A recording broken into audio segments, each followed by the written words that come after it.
frames and getting it ready for the new IBC system. Little garden bed I put in for the granddaughter, just so that she can see how normal plants are grown.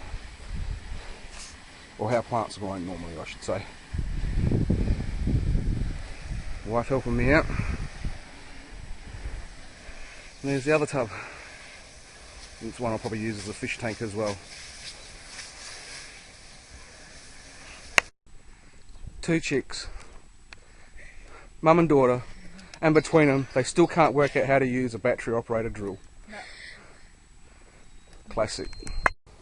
There we go, first frame, cut in half. Slowly getting there. In between everything else. We'll get it done. Okay. Hello YouTubers. Just another look to show you that I've got it all cut in half. The first tub anyway. So what I'm going to do is weld it all together. Line it all up. Weld it all together. And I'll be able to put 2 tubs in here side by side. That'll give me a fair amount of growing area. Try and get some of my seedlings in. That's just some of them going to waste over there. Yeah, see what I was saying, Rob? Front yard's a mess. But this is where the shade house is going to go. There's my steel over there. It's all cut to length and ready to go. So the other tub I'm going to cut in half. Alright, this little garden bed I threw in just to get some of the seedlings in the ground and growing. Not that they're growing too well on that. Yes, anyway, there it is, the start of the tubs. I'll give you updates as I go.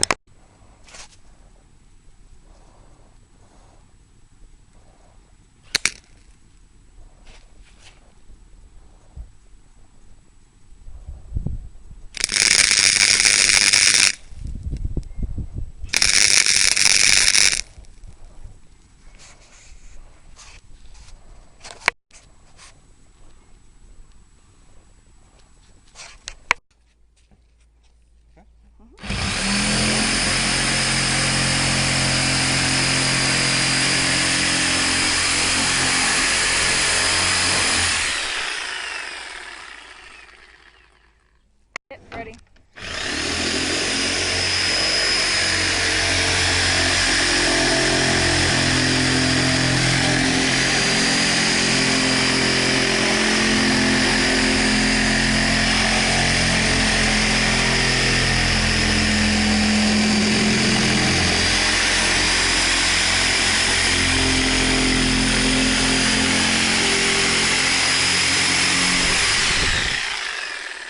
Okay, that's one tub separated.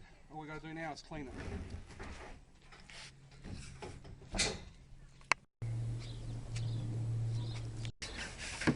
Yeah, here we are scrubbing the tubs out because they were second-hand tubs, so they need cleaning.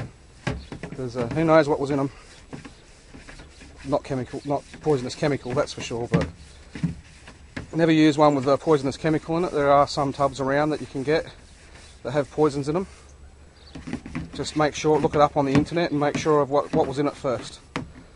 Okay. Alright, there's the tubs in the frame.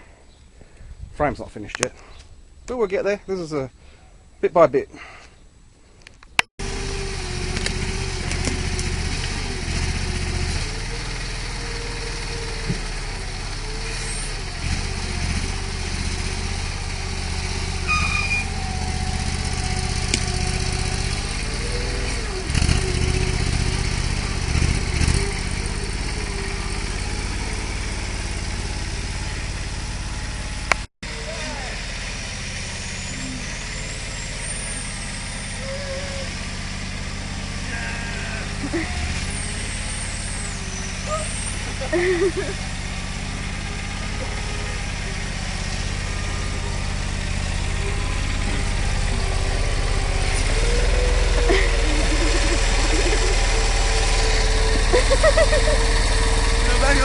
That's one way of unloading.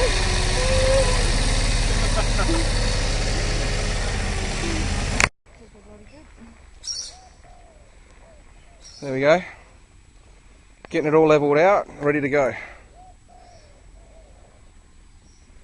Okay, there's the Poochie Garden, the Aquaponics kit. It's closer to finished. A little bit more to go. I've got a whole heap of gravel I'm going to put in around here as well. And a shade house across the front. It'll be up as high as the roof and out as far as that garden bed there. It's 5 metres wide. Anyway, once again, that's it. Okay, today we're going to have a go at putting the bell siphon together. Okay, so all you need really is a 100mm or 4-inch end cap, a couple of holes drilled in it. That one obviously being for the bulkhead fitting, which is just a standard 25mm or 1-inch bulkhead fitting, as you can see, with its rubbers on, and an extra rubber. For this job you're also going to need a tube of silicone as well, so be back in a sec when we're ready to put it together. Okay, this is installed in the tub. As you can see, it's just the bottom third of a IBC tank, tote tank. And that's what it looks like underneath. So I've put plenty of silicone on there, just to make sure she seals up. Okay, today I'm just going to show you how I put the bell siphons together using the bulkhead fittings and the rubbers and that. Now when I do it on the inside, which this part will go in that way, so this part will be on the inside of the tank, I always make sure I get a liberal amount of silicone around the outside. So that you know you're going to seal in. Let me just take one of these rubbers and slide that over there. And I'm going to bed it down, but I'm not going to squish it yet. So it's just sitting like that. So you can see a little bit of glue nearly all the way around. See? So that's like that, not squeeze too hard. And then we're going to do the same again. Only this time I'm going to zigzag my glue.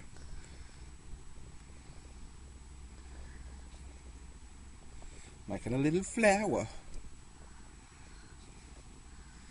And the reason why you want to do that is to make sure you get good coverage all across it, because this one is going to be going on my little plastic tube here, my plastic end fitting.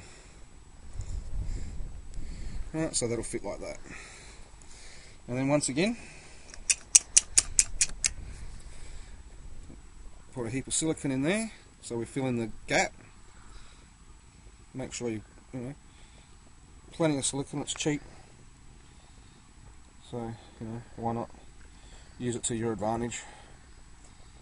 And put a bit more in there like that.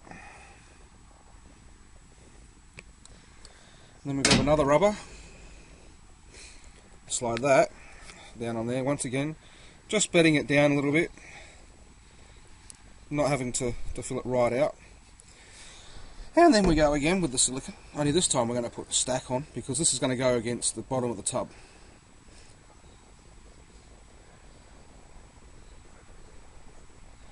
So I'll make sure I cover this really well.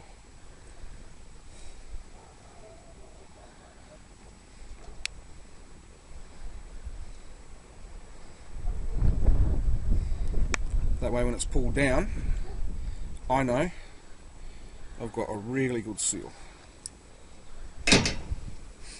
Okay, now this piece, if you can follow me, goes up into here. Right, we'll just press it down once again, just bedding it a little bit. Make sure we get a good coverage. So then we come back over here. We get our rubber from here. We'll just put a coating on this. Now this is going on the outside, so if there's any leak, it's going to be on the inside.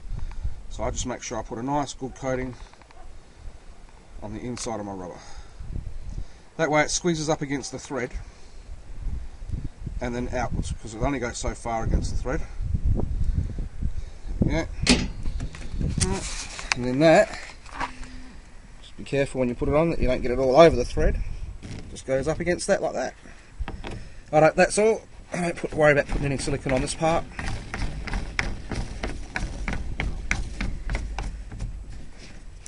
And it's just a matter of, because nothing's under pressure, just a matter of putting it all on, just finger tight.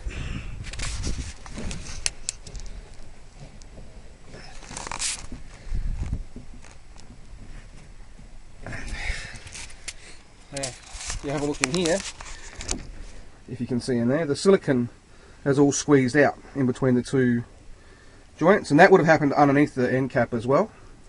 So it's just all like extra sealant. And that's how I put my bell housings on. You can see, I don't know whether you can see there, but the silicone's all squeezed out there as well. So I know I've got a good coverage all over it. Okay.